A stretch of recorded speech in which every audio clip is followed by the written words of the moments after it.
Bonsoir, good evening, Banakam, et bienvenue à l'Alliance française de Pondichéry. Welcome to the Alliance française de Pondichéry. As you know, Alliance française is first and foremost a language institute where we teach French, and we also have a number of cultural activities.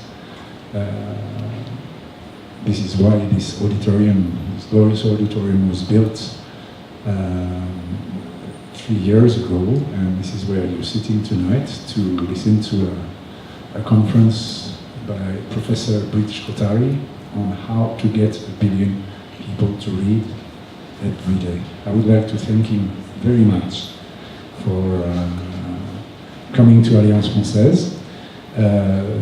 Someone was surprised earlier on saying, oh, how are all those people coming to the conference? I said, maybe some of them are, maybe some of them aren't. They're going to class, they have a class, French class. We have classes starting at 7 in the morning and not the same class, but they finish at 8:30 in the evening. And we also have classes throughout the weekends, every weekend. And we close only 1 week a year. So this is just goes to say that there is intense activity going on in what I would call a beehive, une ruche. And we're very happy to be interacting with a lot of people, be it the students, the Indian students here in Pondichéry, or French artists, or Francophone artists, or Indian artists coming to Pondichéry. We're very happy to have you. I'd like to greet, je voudrais dire bonjour aux étudiants et étudiantes de l'Alliance qui sont là ce soir. And I would like to thank our president, Mr. Lalit Verma, for bringing up this idea and bringing Mr. Brij Kothari to us. And without further ado, I shall hand over the microphone to him. Thank you very much, and I'm sure that we'll get to learn a lot of things tonight. Lalit, up to you. Thank you, Olivier. However brief I would like to be, I know Brij Kothari since a long time. So before I even start, our director, Mr. Olivier Litpin, clearly said that we are an institute for education, and what is interesting is that in spite of having more than over 800 branches all over the world, Alliance Française, after having been born almost 126 years ago, 127 years ago, we still probably would not have reached 1 billion people. And so I'm very curious how you're planning to do it, or probably you've already done it. Now, Brij, not only a friend, but he had his early education at the Sri Aurobindo International Center of Education, which was his basis, after which he went to the prestigious IIT Kanpur. I mean, we were already very proud not to realize that he came back from Cornell, Ithaca, where my ex-boss Ratan Tata worked. Also studied, sorry. And then one fine day I was invited for a particular conference. It was the follow-up of the World Economic Forum, which happens in Davos. And here I find, with all the stalwarts of industry, here is a boy whom I know since childhood, getting the Entrepreneurship Award, Social Entrepreneur Award. It brought tears in my eyes. I was even more proud that this has happened. And after that, I never really got a chance to hear it. So I really don't know how he speaks. I just know the top 10 stuff you used to do in the school, you know, when you were young. And this is probably the first time I'm going to hear Professor Mohan Kothari, who actually is also a visiting professor for IIM Ahmedabad, an institute I dreamt of studying in, because it's probably the best for marketing, as they say. I got a much lower school, but it was the dream. A lot of friends have studied there. And he's actually a professor there. And what is also wonderful is that he has, because of his presence here, we find so many new, fresh faces in Alliance Française which we generally don't see. So with this, I will pass the mic and invite Dr. Professor Brij Mohan Kothari who will talk to us how we can educate 1 billion people in the fantastic and one of the most amazing ideas, a simple idea of same language subtitling, which he has created a revolution. And let us see what he does in his new role tonight. Thank you and welcome.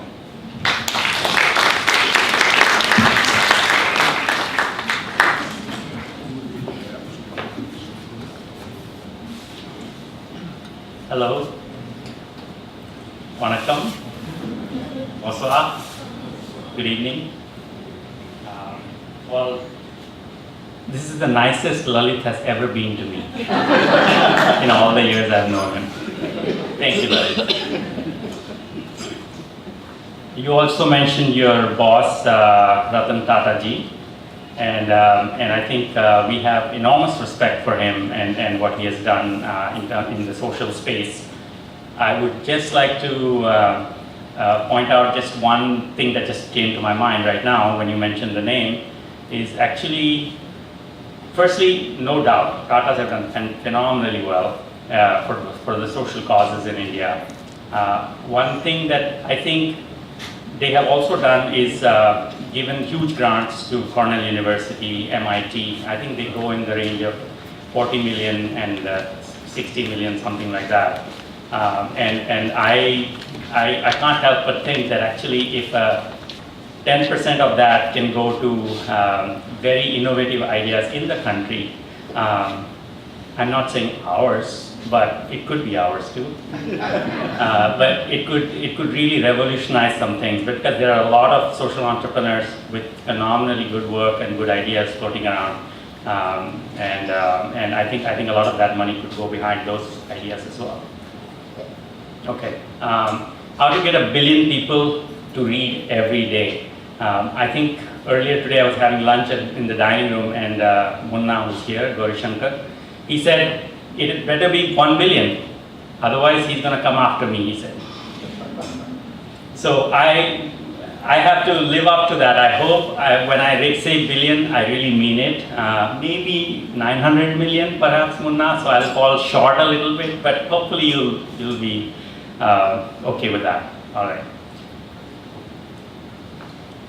What do you see? Probably 2 Indias divided by a highway. It's also representative of our education system.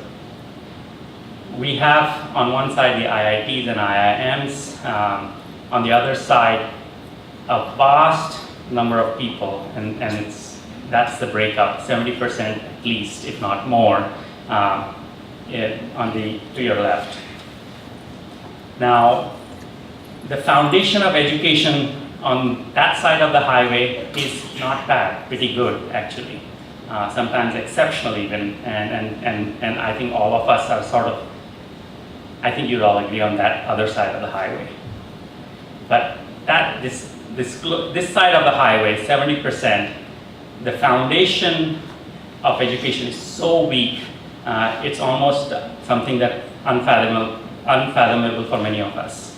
And on that foundation, we're sometimes trying to build many things, Digital India, all kinds of development issues and higher education issues on that very weak foundation. We're talking about, outsourcing jobs, all kinds of things that are, we really need a stronger foundation, but we really don't. And I'll speak to that foundation a little bit, and that's 70%. But it's not as desperate as it needs to be. I think there are really opportunities. Cell phones are basically about 800 million people have access to cell phones. Some will even say it's 900 million. Television is in places that you won't even imagine. 900 million people today have access to television, almost 1 billion. But here's the challenge, okay? So this is the official figure of literacy. 74% of Indians are literate, supposedly, and about 26% are illiterate. This is where the state and groups who do some research on the ground agree that, okay, this is the literacy rate officially. But where we disagree is, what does that mean? if you really look at reading abilities, only 30% of Indians actually can read the headline of a newspaper. And I'm not saying it lightly, this is a researched fact. On the other side, the 70% is 26% cannot read at all, not even a single letter, but you have a large portion in the yellow, 44%, and that's over 450 million people who are basically neither here nor there. They can't really read the newspaper headline, but neither are they completely illiterate, right? They can read a little bit. So the work that I'm going to talk about is how do we get this mass of people, the yellow, into the green zone very quickly, reasonably, I guess in 5 years or so. And I think we can. And of course, those who are in the red will also come to the yellow, so the yellow will only grow. And so we need some solutions that can scale. This is yesterday's hot output from Pratham. Okay? They just released their report, and you can see that for the last 10 years that they've been doing it, and only about 5 years are represented here, 5 to 6 years, you see that the ability of children in standard 5 to read a standard 2 text has remained pretty much below 50%, which means at least 1 out of 2 children in class 5 can't read a class 2 text. That is shocking. Okay? If our children were in that situation, we'd be up in arms. Well, our country is in that situation. So we have to be up in arms. There's a lot of energy. I love the energy behind, I guess, people's passion for, let's say, saving a tradition, and you see that on TV today. I would love it if some of that energy can also go towards solving some of these problems, which would be phenomenal. Okay, 1996, this is when my association with this project started. We were a bunch of friends, young students, I guess, watching a movie, and that movie happened to be Women on the Verge of a Nervous Breakdown. It's a Spanish film. I was a student of Spanish also, and that video came with English subtitles, and I felt, oh my God, why don't they put Spanish subtitles on Spanish films, and I could catch the words better. By the way, TV5, many of you know that, actually does that in French audio with French subtitles, right? So basically that was the idea that I wanted also in Spanish. And then the thought was a very casual one, why don't they put this in on all Indian languages, Hindi film songs and all that in Hindi, and Tamil songs in Tamil, etc. And perhaps it will make a dent to India's literacy. So that was 20 years ago. As you know, Bollywood has a major place in our passions. We produce, as an industry, about 1,000 movies a year. Okay, Hollywood, in comparison, produces about a third of that, about 300 movies a year. And each movie has about 5 songs. So clearly, we are producing as a country about 5,000 to 6,000 songs every year. And imagine the kind of quantum of songs that we have in all Indian languages.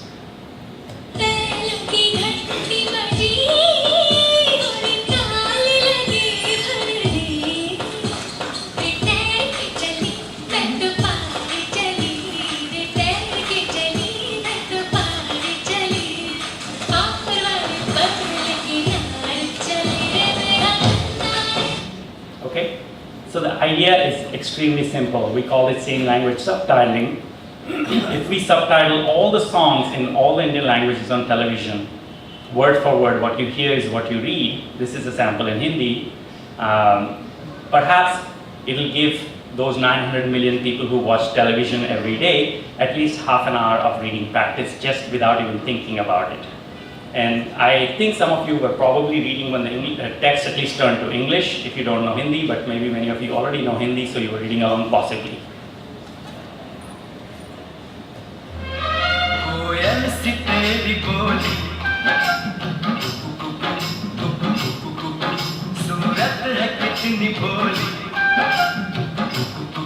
Okay, so this is an eye tracking of a weak reader reading along to a song without subtitles and with subtitles, and you can start seeing that their attention is on the subtitle band. Now, how is it really consumed in the villages? And at the same time, I also want to share a clip that Gordon Brown used in Cannes, talking about our work and he still is the UN Ambassador for Global Education. Oh, sorry. Just to give you an example of what can be done to improve literacy by some simple things that television has managed to do, can I just show you this film of a small project called Planet Read. It's the brainchild of a university lecturer in... You know, my only complaint with this video is that he called it a small project. 1 billion people is not small. So anyway, I'm going to continue. In India, he wants to subtitle films but also videos and soap operas, and he is proving by doing that people are able to learn far more quickly the English language or any other language, and it's had a huge difference in school results in the country in which he is working. Let's just see this short film. It's Sunday morning. Watching TV together is a ritual in many Indian villages. Today they're watching a film prepared by Planet Read, with songs subtitled in Gujarati, the local language. Planet Read now subtitles songs in 8 of the 22 official languages in India. They're broadcast each week for half an hour. I dropped out of school at 14 and stopped reading. With this program, I'm learning to read again. I can now even read the newspaper and explain what's happening to my children. Today we are at a stage where national policy makers are actually interested in taking same language subtitling to all songs in all languages across the country. Now imagine this. This will actually be a huge revolution for reading in the country. We could just simply, with a switch, turn on reading for all these 700 million people, just like that. Okay, that was 700 million people several years ago, and now it's about 900 million. Does it work? I'm not going to go too much into the research part of it. Happy to share the articles if somebody's interested. But if you just see, if you compare children who had only schooling to your left and children who had schooling plus exposure to subtitling at home, you start seeing that the green zone, which is the good reading zone, has more than doubled, and the red zone has halved or less. Right? So clearly we are pushing people from the yellow to the green zone at a mass level. It costs nothing practically. About 100 rupees can give a lifetime of reading. That's about 65 years of reading, literally from childhood till you pass away. 65 years about is the average in India. And it costs only about 100 rupees, which is accepted, by the way, these days. This is what Bill Clinton had to say, and I'm going to play that. Same language subtitling doubles the number of functional readers among primary school children. A small thing that has a staggering impact on people's lives. Okay, Mark and Yumi are here, and thanks to them, actually, I was able to attend the Clinton Global Initiative, and we're very fortunate to have him also support our work. Now, obviously, I want to share that a lot of global leaders are supporting this, and they have become aware of this. And that's why I'm sharing some of these clips. Of course, the challenge is how do we translate sometimes support from that is much more international and global into actually even solving our own domestic problems. And that's where some of the challenges lie in India, and I think we can certainly discuss that in the Q&A if you'd like. I'm going to switch gears a little bit. Actually, that's the part a lot of you already kind of know. The other project that we worked on is how do you take reading on Bollywood and the learnings from that basically if an audio-visual content is subtitled, people will automatically try to read. How do you apply that to language learning and literacy? And which may be relevant to many of the students here as well who are learning French. Now, this is a big challenge, in India, that very few children actually have access to children's books. બાળકો માટે કોઈ બીજું પુસ્તક વાંચશે તો અહીંયા જોવા મળે ના અહીંયા ના મળે. बड़ों के लिए कोई किताब है ये इस घर में? બાળકો માટે તો આપણે રીતે પુસ્તક ના મળે. મોટા માટે કોઈ પુસ્તક કે એવું કંઈ આ ઘરમાં ખરું? અહીંયા ના. Okay, many of you may not have been able to read those subtitles, but we went from village after village, home after home, and asked them, can you just show me is there any children's book in your house? And people were able to pull out textbooks that kind of they get from the primary schools, but children's books practically practically are not available in most homes across India, and we're talking, masses of villages, 640,000 villages, 22 official languages, 1,000 dialects, and we can't find children's books in this kind of complexity. Yeah, so it's hard to distribute children's books in that many villages. Languages already, the diversity of that, affordability and quality, right? It's not easy to afford even a children's book that costs maybe 5-10 rupees. It's not for people. And then one important issue I want to flag is parent-to-child reading. Now, most countries that have actually got their populations to read have really, really made this a cultural issue, right? Parent-to-child reading.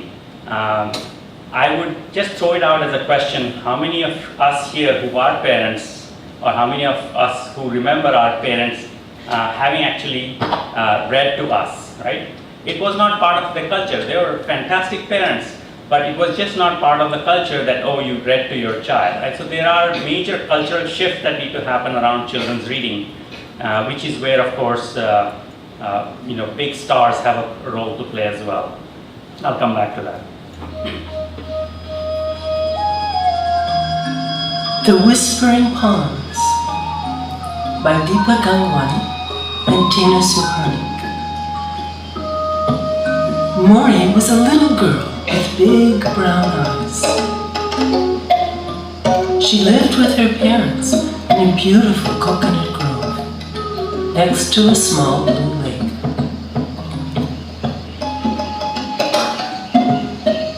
Chaque matin, elle posait un grand panier vide en équilibre sur sa tête et descendait vers le lac. उसकी माँ मैले कपड़े लिए और उसके पिता मछली का एक बड़ा जाल लिए उसके पीछे पीछे चलते. அவள் அப்பா மீன் பிடித்துக் கொண்டிருக்கும் போது அம்மா ஏரிக்கரையில் உள்ள கல்மேல் துணி துவைத்துக் கொண்டிருந்தாள். स यदा जालं तटे अकर्षत् तदा सर्वे मत्स्यान् संगृह्य विशालकरण्डे अस्थापयन्. A veces una tortuga se quedaba enganchada en la red y Mori se apresuraba siempre a rescatarla. An einem sonnigen Morgen, als sie mit ihrem Vater fischte, sagte Mori: Wenn wir so viele Fische fangen, gibt es irgendwann keine mehr. એની માતા હસી પડી અને તેને નિશાળે મોકલી દીધી.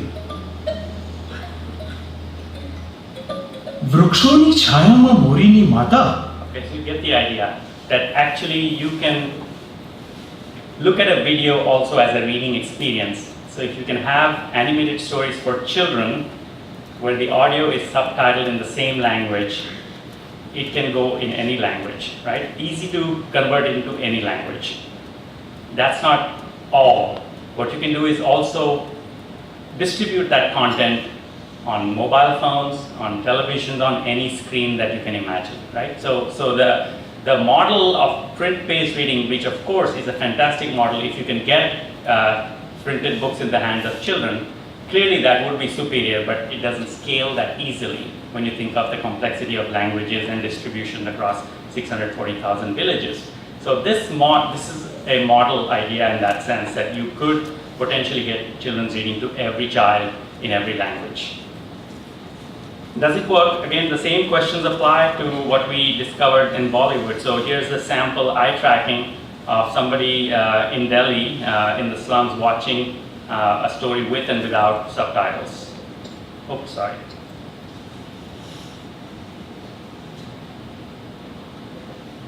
राजा ने अपनी बेटी से माफ़ी मांगी और उससे महल में लौट आने का अनुरोध किया।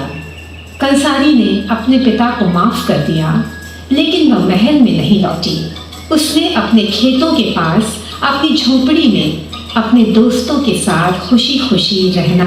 You see, the child is paying attention to the subtitle as soon as they're there. They're engaging with the text. Nobody told them to do that. But so we recorded the exact same video, and you can see that's pretty strong evidence that they can't ignore the subtitles, and they do engage. I just want to show you a little bit of where this is might be headed. If you see till 2011, from 2007 till 2011, basically there is pretty much no growth in the number of views on YouTube. Okay, and then you start seeing this growth starting from 2011. In the last 5 years, it's actually heading finally where we thought it would be heading, or we hoped it would be heading. And today, in a year, we are getting. Last year, we got about 10.5 million views of this kind of content on YouTube. This year, the graphs are already clear that we are going to get about 15 to 20 million views in 2017. We are getting upwards of 50,000 views a day on this kind of content. So clearly, every day we are basically getting 50,000 books read by somebody. Okay, just to put that number in perspective, we've asked the National Book Trust, which is the biggest agency that does children's books in the country, what is your super hit title of children's printed books? And they would say that it's about 50,000 printed copies. Now, it's not a direct comparison, but it still gives you an idea that in the lifetime of the biggest selling book, children's book, they're getting about 50,000 copies sold. And here in a day, you are able to get basically one super hit a day. Right? So the model has changed. It does scale up.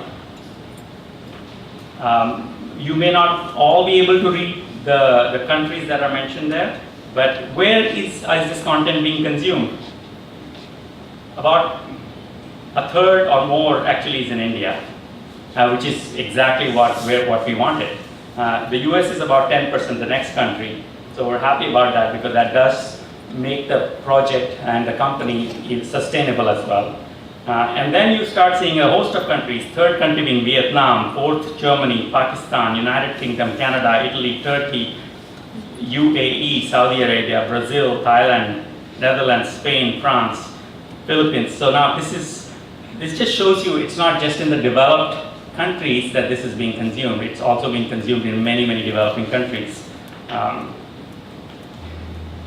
Also to give you an idea of like the most viewed story already has about 4 million views, and there are about 10 titles that are either close to 1 million views or more. So there is a demand for this kind of content. The king sent his 4 generals to search for water in all directions. The first general went east to... Okay, now I'm just showing you other features and where this is going. So I just paused the video, okay? And you can see on mobile phones, we are developing apps so that whenever you pause, you'll get the vocabulary matching, you know? Yeah, and you can see that. Yeah.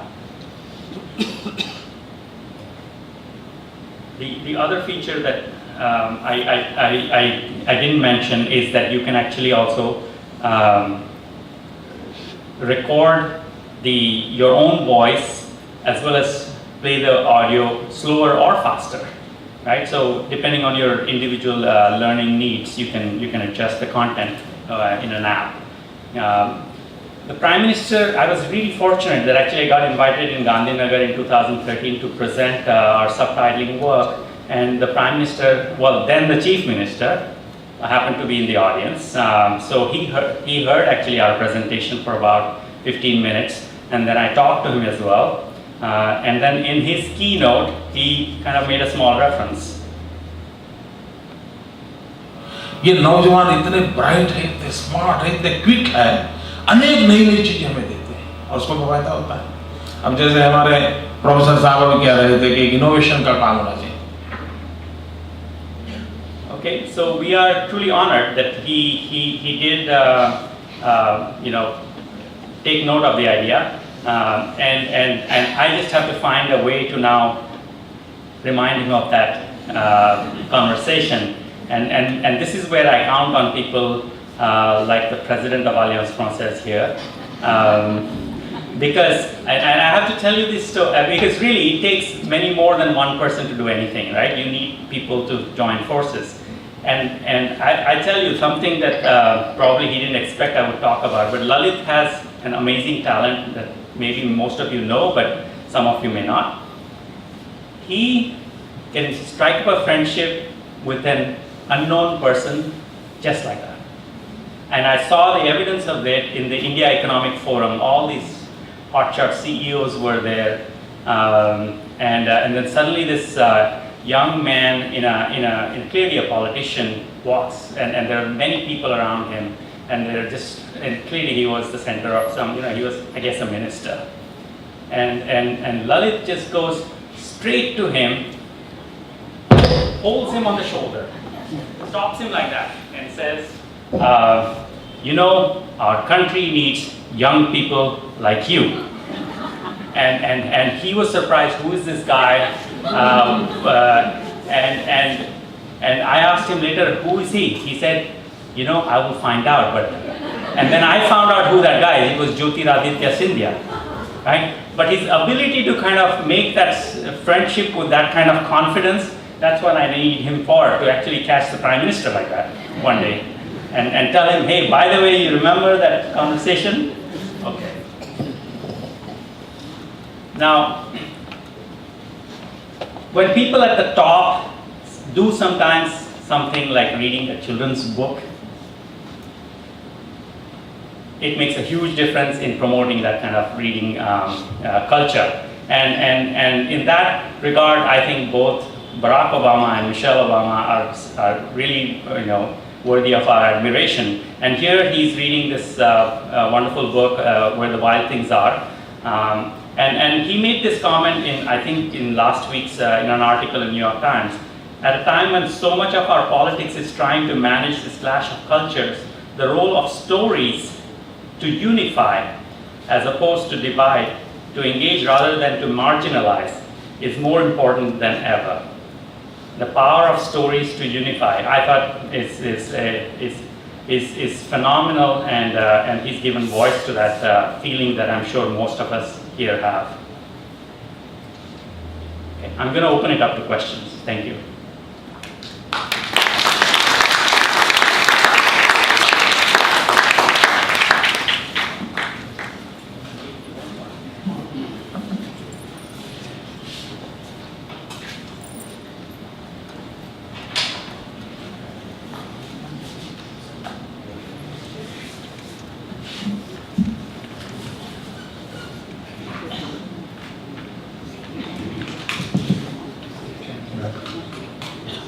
I'll be asking the first question, if you don't mind. Thank you very much to start with. It's very, very interesting and very enlightening indeed. But also, I think, very worrying.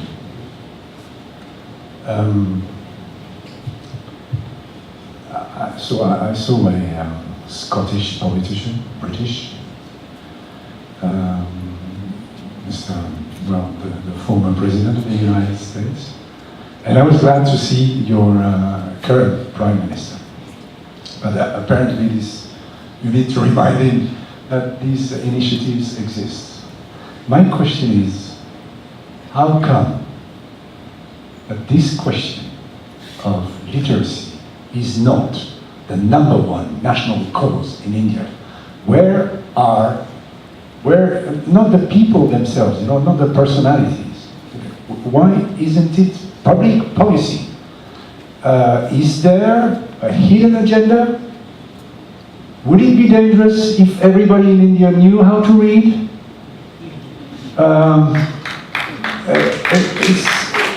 Why can everybody read in China and not in India? There is no reason why people shouldn't be given this opportunity here, they deserve it? This is my question. Yeah, I think it's an excellent question and an excellent observation. Firstly, I think you're quite right that there is a little bit of a fear that if suddenly and too soon a lot of people become literate, there might be very different kinds of forces unleashed, and that will happen for sure. It's not a priority right now. I think one observation I have is that we have moved from solving the literacy problem to solving the digital literacy problem, as if you can do that. Digital literacy requires literacy. Okay, and this is something that I think in this whole Digital India move, we're missing that point. Both have to happen, no question. But if at least my view is that if you solve the literacy problem, the digital literacy problem will solve itself. Show me an example of a literate person today who's also not digitally literate, except my brother. Everybody who becomes literate automatically becomes digitally literate, as simple as that, right? So I think, and to make this a priority, and which it should be, it has to come a little bit from the top. I mean, I believe that this wonderful program that has been unleashed in the country, and you see the power of that, Swachh India, Swachh Bharat, right?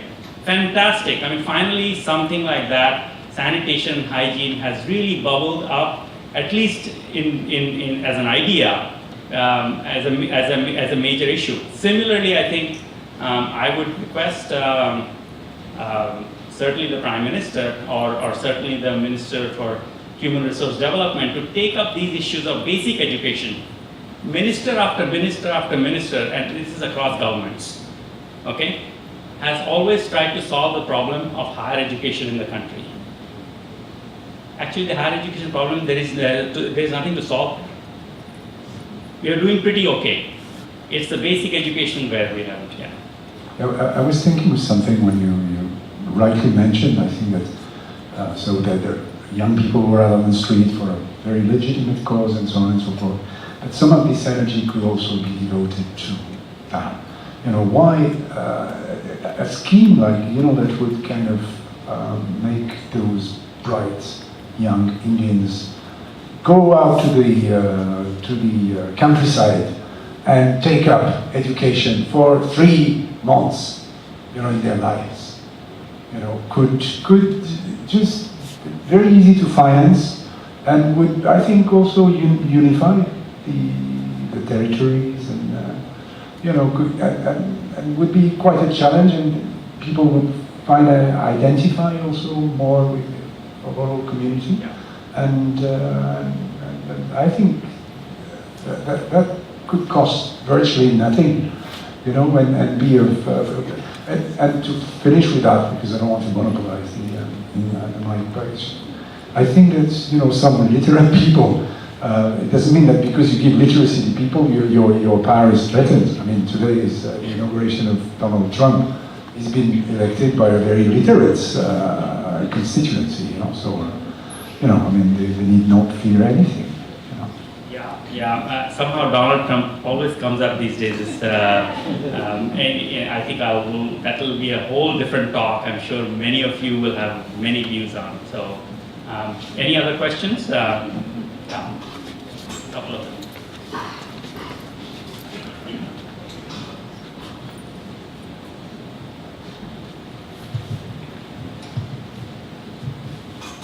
Thank you for the wonderful talk. Can you make a plea to the government of India to make the SLS, same language subtitle, to be mandatory for all the movies that are released across India, at least the Hindi and regional movies? You're a man after my heart.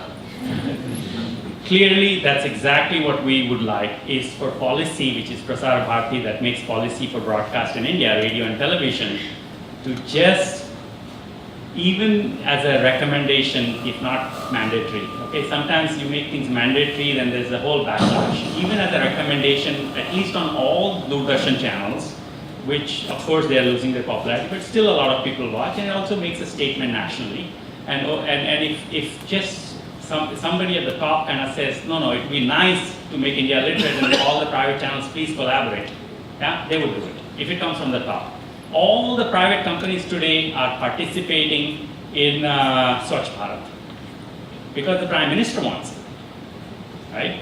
So when the Prime Minister voices something like that, or when the Union Minister voices something like that, it makes a big difference. But basically, that's exactly as simple as that. I did mention it in the documentary, but it's literally a switch. We can turn it on. Tomorrow you could start getting every Indian to read for half an hour just by that simple suggestion you made. So power to you. Are you working on? Are you working on persuading the politicians or the Prime Minister or the HRD or whatever ministry? Yeah. For the last 15 years. Yes. So that's the. I think the little bit of. I can't say oh we're going to do it. And I think there's a little bit of that frustration that does creep in. But of course we have to continue and try to be optimistic about the possibilities. But I think it should not take an idea as simple as this, which is proven in science, which is accepted internationally, 15 years. It shouldn't. You got it in what, 20 minutes? You got it. Yep. So I guess you should be an important minister someday. Okay, thank you. Okay.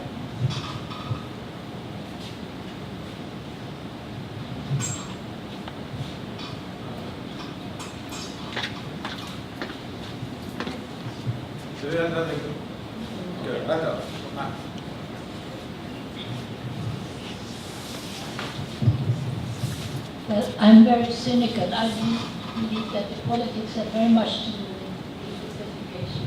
In the United States, which I lived for 50 years, and during the Vietnam Wars, people were very educated because they opened up the schools for everybody to go to colleges, regardless of what they were doing before. But anyhow, when they started to demonstrate in the streets, when they started to understand what was going on, there was something called the Trilateral Commission, which was a think tank funded by the Rockefellers, etc. type people, and they absolutely, it's written someplace, I can't give you the thing, wrote that they should decrease funding for the school because people started to think too much. And I think that's what they're doing in the United States. Ever since I come there, they've always started with more money for the teachers, the smaller classes, instead of 30 classes, 30 children to a class, just to get them to read. Because they can't read very well and understand in America also. Thank you. Thank you for that comment.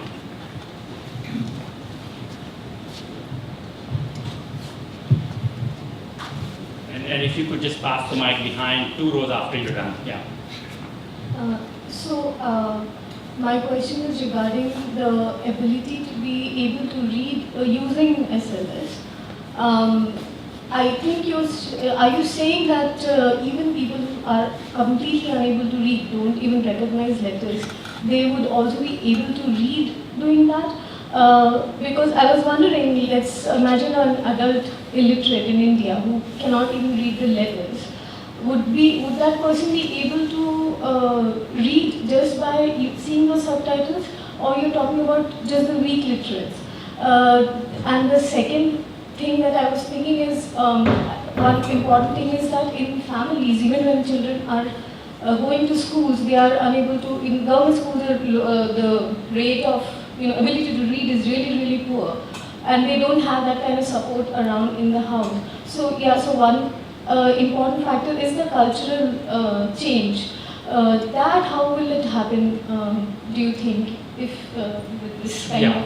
Yeah, so really good questions. So the first one, can an illiterate person exposed to SLS actually pick up some reading skills? Okay. If you're a child, you will. If you're slightly older, chances are that you won't. Okay? children are amazing. I mean, the brain is amazing, and children's brains are even more amazing because they can just quickly make those associations. In fact, you will start seeing many children will suddenly start, even nobody taught them how to read, but they're like, oh, but that's something, because they've seen that association constantly of people saying stop, right, just because it's written stop. And they kind of start to make those, so they've developed this ability to just look at a word and just make it a sight word. They know how to do it, right? So that kind of association works very well with children. But what we are saying is that really everybody who's a weak reader has to, or an illiterate person has to go through that process someday or the other of being a weak reader. You don't jump from there to directly here. So that journey is very long, and we've forgotten how long it was. Now, this becomes, no matter where you are, it'll become helpful in that way, right? If you're a weak reader. But if you're completely illiterate as an adult, what we found is that the impact is more motivational. I want to be able to sing the song's lyrics, right? So sometimes the motivational impact is also very, very important among illiterate people. And the second question, can you quickly repeat it? It was just a comment that a lot of reading ability comes from within. Yes, the culture. And I think that's again a very important issue you raised. Certainly, this is not the be-all and end-all of reading. This just gets a billion people to read 15, 20 minutes, something, okay? Clearly, you want them to go from this to reading books, reading newspapers. And what we found is that actually people who are exposed to this, their basic ability to read improves, and they start picking up other things, right? Now, about the culture in the family, many parents really can't read to their children. So in some ways, this kind of seeps into that. So there needs to be a massive move to actually try and have even parents who can read to their children. I mean, I'm going to put you all on the spot, okay? How many of us here remember, and be very truthful about it, how many of us remember our parents reading to us as children? Regularly, which would mean at least 3-4 times a week, okay? I can count a handful here. And if you look at the backgrounds of people here, I guess you've had a Western upbringing to some extent. Most of you who raise their hands here. How about us who grew up in India? It is not part of our culture. I mean, it's as simple as, so here's what I would like to do is that we should have Kohli reading children's books on television. We should have an Amitabh Bachchan reading children's books on television. We should have our Prime Minister reading. We saw Obama doing it. Why can't our Prime Minister, right? Those are the kind of expectations we start to have, we should have of our leaders, that they need to set those examples if you want to promote something. I would even say that it should be a television program. There are 800 channels or 1,000 channels of television in India. Tell me one channel that looks at children's education in a professional way. Can anybody tell me a channel? Don't tell me, yeah, but when it comes to young children, National Geographic, yes, but I'm saying when it comes to, like I don't know if you're familiar with the whole Sesame Street programs, yeah, right? Now that's the kind of where young children are acculturated into reading, to her point. There is not a single channel that, we have cartoons, sure, that is entertainment, pure entertainment. But the idea that you need to get children to read books, not one single channel out of 1,000 channels. I mean, that is shocking in a country as large as ours. And I want to go back to another point that it just struck me, that in China, actually they have solved this problem of very basic reading skills. And you know how they did it? Well, first, a person, I forget his name, a Chinese name, I forget, I'm sorry, but he just passed away recently, like last week or something, and he converted the Chinese characters, the way it was written traditionally, into Pinyin, which was a much more phonetic way to write Mandarin, right? So you write any dialect that is spoken in China, you can write it in Pinyin, and once you do that, no matter what language you speak in China, and there are many, many languages, you can still get the meaning of that because their writing is exactly the same. What a brilliant contribution one individual professor made. He was an economist, right? He was never popular with the authorities because later on he also spoke out against other rights issues. But he just passed away, and single-handedly he contributed so much to making, basically any language, any dialect in China readable. And today, to make, so if there is a program in China, all of them, in fact most of them, whenever there are songs, you will start seeing those pinyin characters at the bottom, and it has contributed hugely to reading skills. Of course, the state also got involved. They wanted to solve the problem, they did it, basically. I mean, the political will as well. You had a question?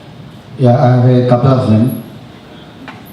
The first one comes from somebody who is a semi-literate, or call me semi-illiterate digitally. The statistics that we just saw, it was for me personally quite astonishing, because next to India, where you have focused your work primarily, it was United States which had a lot of hits for your sites.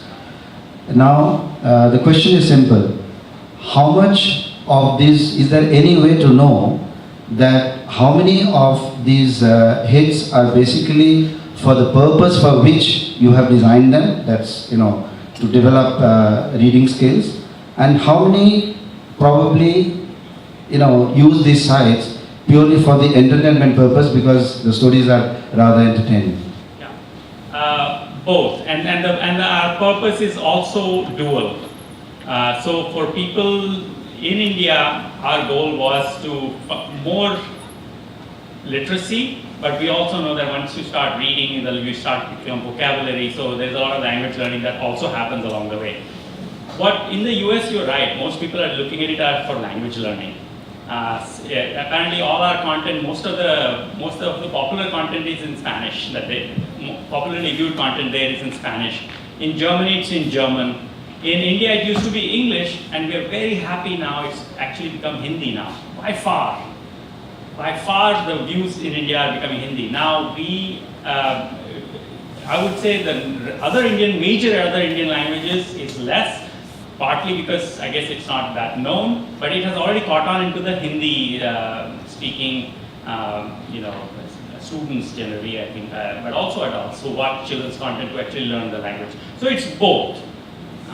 My second question is, having taken this project, to say the least, to a global platform now over all these years, do you see that there is some way of, I do not know, I am almost unable to imagine what the solution would be, but for people those who are sensually impaired, somebody who can't hear, or somebody, visually it's tough, but at least somebody who can't hear, but he sees. So how does that work? So that's the third important purpose for which actually this content is used. It's people who have either they are deaf or they are hearing disadvantaged, right? In the US, they passed a policy decision, right? They have on every, a lot of programming on television has to have closed captioning. Essentially, it's what you hear is what you read. Okay, basically the similar idea. Now, that was done to make media accessible among the deaf and hard of hearing. And they passed legislation, and this has been going on since the late 80s. And every television has to have a chip so that it's under the viewer's control to turn it on or off. Okay? The only challenge there is that the hearing people don't watch it because the way it's constructed, it's only for the deaf. So because it slaps onto your visual pleasure. So only if you have a really burning need. So in India, we've had to try to solve it aesthetically also so that the literates also enjoy it. And when we put these subtitles, we make sure that the literates want it. So 90% of actually even the literates want it, we found, because they can now sing along. But media access among the deaf is a major issue again in India, and we have not even scratched the surface of that issue. So this kind of fits in as well into that frame.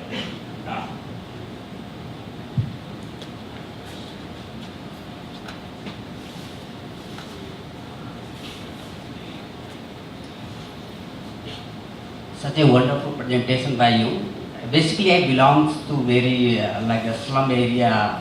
I belong to North India, Uttar Pradesh, a village, and I am the only one person who speaks in English well in my village because my girlfriend is the American and she sponsors me for different educations. You are talking about the youth. I will talk about the ground surface because I work with so much NGO here. Isne alam in Chinna Kalapet, IT to the so many poor slum area, orphan here, orphan children on the beach. So I will talk on the ground level because there are so many people from different part of the world here. You are talking about the YouTube, you are talking about the like the television, everything is fantastic for the sponsorship. Because my friends, they sponsor so many children here, and I appreciate them. But if you talk about the television, do you know that in village we got only the 4-hour electricity? You didn't talk about the resources. Everything is fantastic here. You talk about the YouTube. Definitely YouTube is just so much popular. I use it. But in my family, no one know how to use it. You talk about the digital, everything. Do you know about the literacy? What is the definition of the literacy here in India? In India, if a people can read only and write their name, because it's a literate person. Correct. I just want to, what is your idea about the resources? How the youth will come, how they, I just want more please. Maybe let me just answer that part of it. Sure. Thank you. That's an excellent question, firstly. I mean, I think you've hit it on the nail that there are weaknesses in this model. Yes. And I'll be the first to admit, yes. So if you just say it's on YouTube, the kind of people you're talking about, it's not going to work. Right? This is not going to necessarily, of course, you can argue YouTube is going to increase. Let me just finish my thought on that. Yes, sir. I think you asked a very good question. And the resources, electricity, and there are other conditions where television is only probably watched in very few, there's a very small window in which you can possibly get this content to them. Basically, children never get the remote control in villages. Yeah. So here's if you noticed our graph, for 5-6 years there was nothing. Then it increased. Now that's on YouTube, right? Yes. Our goal is to make all these stories on demand available for free on at least one national television channel, so that whoever has access to television, and that's 900 million people, so a lot of poor people also have access to television, but a lot of poor people don't, right? Now, if you're talking about that section that doesn't have access to television, and that's about 300 million people, it's huge. So what we are saying is that resources are limited in a country like India. Take all your resources and target it, actually, I would say, most of it to solving the problem you're talking about, so that you can have a lot of resources concentrated in the slice that you're talking about, which is a huge slice. Then for the larger population where you can reach through television, which is in numbers a lot more, you can have these kinds of approaches. But really, there is never one solution that is going to solve all the problems of literacy or of anything, right? A solution has its limitations, and you very rightly pointed out actually the limitations of this also today, but that changes also. Okay, thank you, sir. Thank you.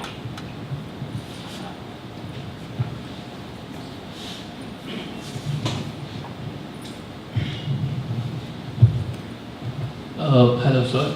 I have a plethora of questions, but I'm going to try and condense into one question. So, this presentation clearly hits the nail on how to get illiterate people read, but I want to give you a real sense of the dependency on these subtitles. Because, let's say, the general youth here, let's say if you are downloading a TV show, let's say Game of Thrones, anybody who asks, do you have Game of Thrones, they ask for, do you have subtitles with them? And see, it's actually, you made a point about digital literacy and literacy. Actually, I feel that digital literacy amplifies the skills that you get in an actual school education. I have a lot of friends who come to me and say that, till 12th grade, I didn't know how to speak English continuously, but after watching these TV shows with subtitles in them, I know to speak continuously. So there's this dependency on these subtitles. Let's say this conference is being recorded. Now it's subtitled and people outside are able to understand what's going on inside. But let's say there's a half literate here. he would want subtitles, right? He would want subtitles here, and there's this dependency on the subtitles. And so, is there any plan for you, once you get these half literates across, is there a plan for the phasing out of these subtitles and getting them to actually view, and let's say if they go and attend the conference, they should be able to get the gist of what's going on there? So, I mean, you guys are asking really, really and great observation, firstly, on subtitles and how they can help. If you look at European countries, some actually use subtitles on their, in their television programming, and other countries prefer to go dubbing. Now, it's a very strong outcome that the countries that went for subtitling of English movies, either in the local language or in English, the English language speaking ability in those countries is far superior than countries where they went actually for dubbing. Now, so that's a battle we need to win today, is that actually India needs more to win the battle of subtitling and not become a dubbing culture on television. It's a very critical question. So for example, you see, you made an observation about English language. All English movies today are subtitled in English. Why is that happening? Not because of our project. Okay? People congratulate me for that also. But I can't take any credit for that. They're doing it because a lot of people who have learned to speak English in India have a hard time understanding American and British accents. And it really helps them, it defines what they're saying, right? The same reason why I wanted Spanish subtitles on Spanish movies. So clearly, English language learning is being promoted, although unintentionally, just because the English movies are being subtitled in English. Now, this is not yet registered in our education policymakers' thinking, that subtitles is only a tool. In the right context, with the right mix of audio and text, you can achieve so much, because you just have, and you know how much television is watched by an average Indian every day? 3 hours. That's a lot of potential and good outcome that you can get from just, but with a judicious mix of subtitling. Right? And yet, when you talk to, for example, our policy-making bodies, they kind of don't see the value a little bit of subtitling. In fact, there should be a whole department in the Ministry of Human Resource Development dedicated to subtitling research and promotion in different languages. It is that huge, and we haven't really scratched even the surface of that.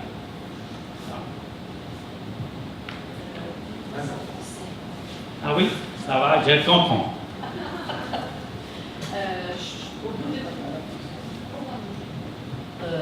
Globalement, au bout de combien de temps ils arrivent à lire de façon décontextualisée? So, if I understood correctly, how long have I been working on this? De manière décontextualisée, sans les sous-titres, à quel moment on peut dire qu'ils deviennent des lecteurs? How long does it take them to be able to understand and start reading and learning? Yeah. Okay. Okay. Je peux répondre en anglais? En anglais. Ah oui. Pardon. Okay. So it's somebody who is, we have found that knows any Indian language has about 40 and above, but 40 letters. Anybody who knows 5 to 10 characters that they can decode, which means that 5 of the letters or to 10 letters they can actually say this is A, this is a C, this is a D, whatever, 10 letters. It takes them 3 to 5 years, depending on the individual, to actually go from that stage and no other input to actually becoming a good reader. So 3 to 5 years of exposure of 15 minutes a day, which would be guaranteed in this case. So that's why when we talk about these 500 million people, 500 million people who are weak readers, basically if Ratan Tata again gave us $5 billion, we'd probably be able to transition them to 500 million people to basic newspaper reading ability. So that's all. Money, in fact, quantum is not much. Yeah. Et deuxième question, dans vos films, est-ce que le public est principalement féminin Oui. ou est-ce qu'il est mixé? Excellent question. Are the viewers of this subtitling, the consumers of this subtitling, are they more women or more men? Well, as you all know, the literacy challenge and reading challenge has definitely strong gender undercurrents, and clearly the problem, challenge of literacy needs to be solved even more so with urgency among girls and women. Yes. So what we found is that movies and songs have a special resonance for women. And in fact, if you look at the viewership data and the ratings data, you actually find that more women watch those movies, and it's not just film songs; it's a lot of devotional songs. So we are agnostic on what kind of songs. You can take a devotional song, subtitle it. You can take the film song, subtitle it. You can take a folk song and subtitle it. Maybe some Hindi film songs and some other film songs we shouldn't subtitle, but that's a judgment that we can make. There are songs where it's a little risque to subtitle also. So perhaps not do that. I have one question and one information. You have to know here, people in Pondichéry city, that a school called Satya Special School has started just 2 weeks ago a special library open to anybody where you can find a lot of documents, let's say, dedicated to people who are or mute or hearing impaired, and so if somebody is in need, he can go and get some good help there. My two question is it possible to receive a copy of your show? Because I would like also to spread that idea into remote villages where we are helping schools, and I think it is a super tool. Absolutely. I mean, anybody who wants a presentation copy, you're welcome to have it. That's the goal of the project, that the idea spreads and other people do something with it. New things perhaps even. So very happy to. I think the best thing would be that I will give it to the president, and then the president will do his magic to get it not only to you but to the Prime Minister. I mean, see, I'm not going to leave him. Yeah. Okay. Yeah, Yumi. Tell people that you have an office here. Oh, okay. Well, see, Yumi's a good friend and very strategic. We do have an office here in Pondichéry, and it's at basically at the other end of in Kuchikupam, basically, other end of the beach road. You're welcome to even come to the office, spend some time with us, learn about how we do some of these things. But also just on email, write to me anytime. Yeah, you're welcome. So I guess we are trying to do both. I think you probably saw two parts to our project, right? One was the subtitling of other people's content. The other is creating our own content. So if you have any good children's stories or books, children's books that you think should be converted into this kind of a model in many languages, we're happy to kind of collaborate as well. Young people there, you're all learning French, I imagine? Yeah? You could certainly find all of this content on YouTube. Just type book box followed by French. All of it is there. And then we are now adding a feature where you will be able to watch the story in French and get subtitles in any other second language you want. Tamil, English, Hindi, whatever you feel like. You'll get a French plus something else. And we'll soon be implementing that as well. Okay, I think we should stop here. People have to have dinner. Thank you so much. It was great.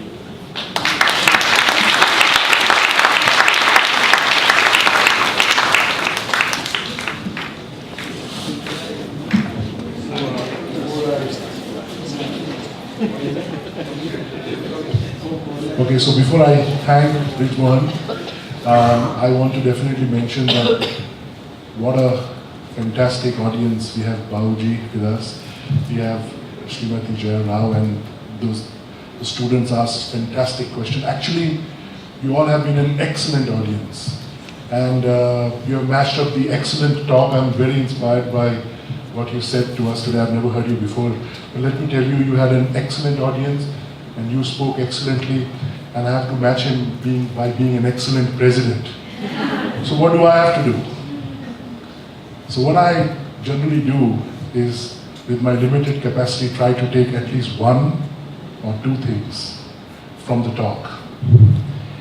And in this talk, I would like to take one thing, and that is, you see, for so many 127 years, Alliance Française is trying to teach French to its people, its territories, New Caledonia, Reunion Islands, in India and other parts of the world. And I think, before going to the Prime Minister of our country, why don't we take your idea to the President of the Fondation of Alliance Française, which I would be very happy to do almost tomorrow. So this is, that way, more people can learn French, and as you have seen, the students who come here are brilliant. This is a place to teach French. So this is one thing that I'm going to take back with me. With this, I would thank you, and I hope you're going to come back again to give us a talk in French. Thank you, Brij. I would like to, a small token from the Alliance Française. In fact, in one of my SMSs I said that here is an Indian who has made India proud, because I've seen him in the international forums and also the World Economic Forums, and simply wonderful. Today, of course, he has shown me the proof, so I'll next time not pull his leg anymore. I'll just believe him. Thank you.